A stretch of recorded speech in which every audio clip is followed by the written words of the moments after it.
think the phrase "built different" is thrown around a little too much, a little too campy, but you're playing 91% of snaps right now, which is a lot for a defensive lineman. Not many guys can do that. So can you just explain what goes into being physically ready to handle that kind of workload week in and week out?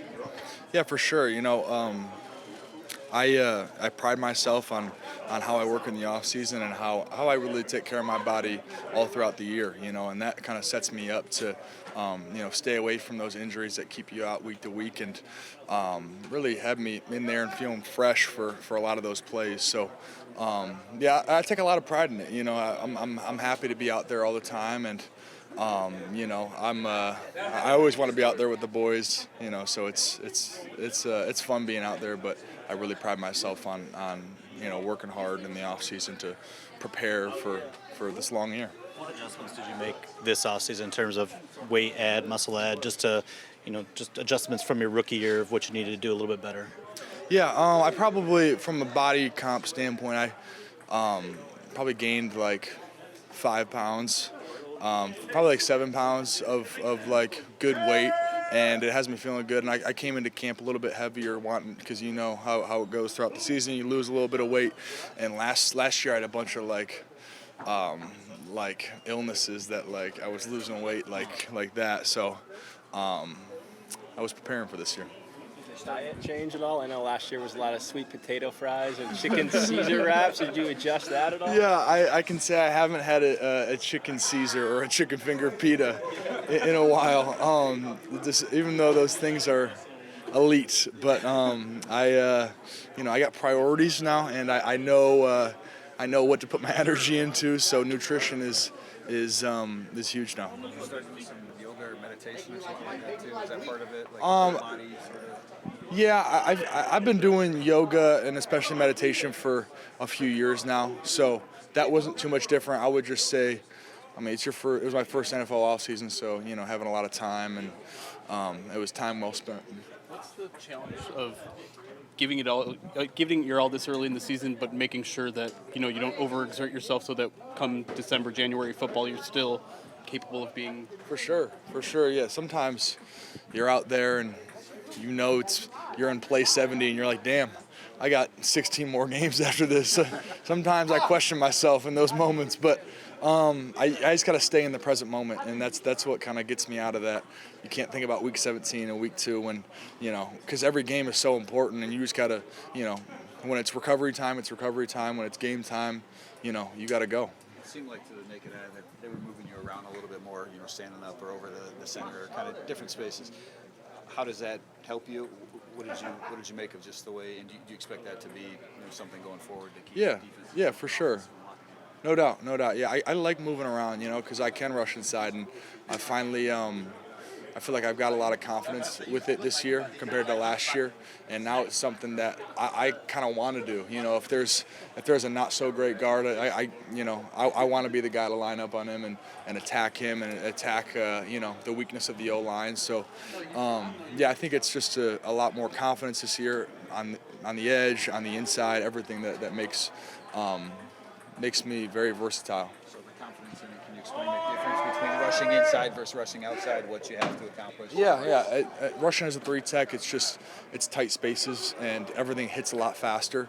And they've kind of given me a little freedom that I can stand up and kind of just freestyle a little bit. So that's where I feel like I'm at my best, is when I can just go and not think. So it's just everything hits tighter on the edge. It's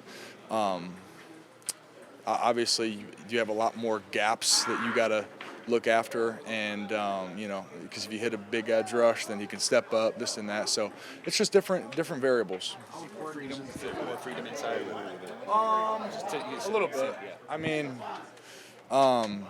I guess it depends. It depends on the O-line too, and how they slide the protection, and that's kind of goes to your freedom as well. How important is it as teammates that you trust that you guys are doing their right job, like in the right beat, right camp, and so on? You have that trust that you know where they are. Yeah, no, it's huge. For any successful defense, you got to be able to trust, that the boys are in their gaps. Have you added new moves inside, or just refined what you had? I guess what's fueled the newfound confidence rushing on the interior? I honestly just feel like I've I've accepted it a little bit. You know, I don't think for a while I didn't want to accept it, and I kind of just said, "F it, dude, I'm here," and that's like might as well just go. And I feel like it was just a mindset change more than a move learned. Is that because edge rushers want to be edge rushers and defensive ends want to be defensive ends? Yeah, well, John Fox came up to me in camp and he was telling me when Michael Strahan broke the sack record that like half his sacks were on the interior, and I was like, and he was saying every edge guy, and none of them want to rush inside, but it's like it can be a lot easier, you know, just depending on how things go to get production. And after I heard that, you know, I kind of just I just committed to it, and I was like, all right, screw it, dude. I'm gonna just listen to the old man, and you know, and do it. And it's been working out. We were just talking about it today. So. Don't you typically want to rush inside them? Just because it was it's kind of foreign to me, or it was, especially last year. It's a little foreign, and it's not technically like my number one, like what I'm comfortable with, but I feel good with it now. Not as I know, of course, it's a pretty position. You know, it's what I like to be. But no, I'm good with moving around now and being versatile. Did you fact check Coach Scott? Like, did half a Strahan sack really come from? He could have been bullshit. It felt like old man wisdom that like it was very like the universe, but it came to me and I was like, all right, I'm gonna listen to it and I'm gonna ride with it. You know. I feel just about overall. I mean, I think you almost have as many pressures right now as you did all of last year, according to like Pro Football, reference at least. So, just how do you feel about the start that you've had? Yeah, it's good. Yeah, no, I'm happy with how I played.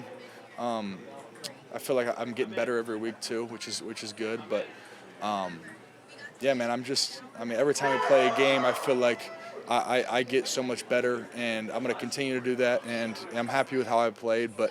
I still feel like there are way more levels to unlock in this game. I got a question about the boys, because that's always important. The interior guys have really been pushing the pocket here these last couple weeks. Can you just explain, as an outside rusher, when you're rushing wide, what that does when the quarterback is pressure in his face? For sure. I mean, when those gaps are constricted and stuff, and as you're an edge rusher, you know, and let's say you have a two-way go and you pick one, like. There's always going to be when you're rushing 4, there's 6 gaps, so there's always going to be gaps open. But when that interior is pushing the front and pushing everything, it constricts and it makes everyone's jobs a lot easier. I think that's what they're doing, and they're doing a really good job of it because we've all been very productive these last few games. What's the last one, Dave? So the run defense collectively, you guys lead the league. You guys went significantly better than you were. Are we leading the league? Lead the league in rushing. Damn. 60 yards. So what's the secret? That's elite. Yeah. Carolina. Yeah, I don't know. I just feel like every week we accept the challenge, you know, and I'm not quite sure. I feel like everyone's just doing their job and executing at a high level when we get in the games, and yeah, I don't think there's too much secret sauce to it. I feel like teams have been leaving the run game a lot early against us because we're stopping it so well. So. It's very beneficial for our pass rush too, you know, when you can stop the run. So it really, all around the board, I think we're just executing at a high level, and everyone's doing their jobs, especially in the front 7 with the run game. And our DBs fitting in the C gaps and wherever. So yeah, I think it's a culmination of a lot of different things. When it comes to just breaking down this Panthers defense, I guess what do you see from them? They got a couple of really decent pass rushers, some good players in the secondary, and just how do they make it work? Yeah, they're a solid team. I mean, you look at the records, kind of misconceiving, I feel like, especially on defense. One of the top third down defenses in the league. They're pass rushers. You know, they can get to the quarterback. Obviously, you know, they're a little banged up on the secondary, but they're definitely a good defensive group. Just watch them on film. They play hard. They're stingy on defense, so we're gonna have to be on our A game for sure. How you feeling, man? I mean, it seemed like the ab injury kind of came out of nowhere. Like, how did it happen, or how you feeling? Yeah, just a little abdominal injury. I'm feeling pretty good. I was running today. Actually, I think I might have hit one of my top speeds the other day, so feeling pretty good. Yeah. Yeah, during the game. Yeah. How fast? I think I hit like 21. 21, yeah. Something slight. Are you aiming for a certain speed? Nah, I wasn't aiming for anything, just running. Yeah.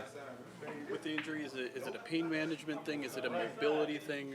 Could It affect a whole lot of things. Yeah, just pain. Yeah. Just pain. Yeah. Sensitive to the touch then? No, I'm good. Okay, I've been looking in practice. He looks good. He looks fast, explosive. Yeah. Just fresh legs. You guys were talking about the podcast, just the potential, the difference it can maybe make for this offense. What do you see that? Yeah, I mean, I think his speed is something that stands out right away. You got to respect it, especially, corner safeties. They got to, if you can't run 4.2, you better start backing up because he can run 4.2. So I think just that in itself opens up a lot of stuff for us, maybe underneath even more, because you got to respect the speed at the end of the day. You can run, you can do all type of things with him. So just having him on our team back, it feels great. We're excited. I know the coaches are too. So it's gonna be a fun year going forward with him. Did you sense that at all last season when he played, that there were some new openings underneath over the middle? I know he only played a little bit, but did that stand out to you at all? It's tough to say. He only played so much last year. He was coming off the knee. I don't know how many snaps he played last year, but it was kind of tough to kind of get him in a rhythm sometimes throughout games. But now I feel like he's been training, got a whole year under his belt. I think he's gonna look a lot different this year. Just getting him out there more comfortable in the offense. I can't wait to see it. There were some discussions earlier with Ben Johnson about the lulls that this team has after halftime. How do you see that? How do you address it? That's a good question. It's something that we've kind of struggled with for a while now.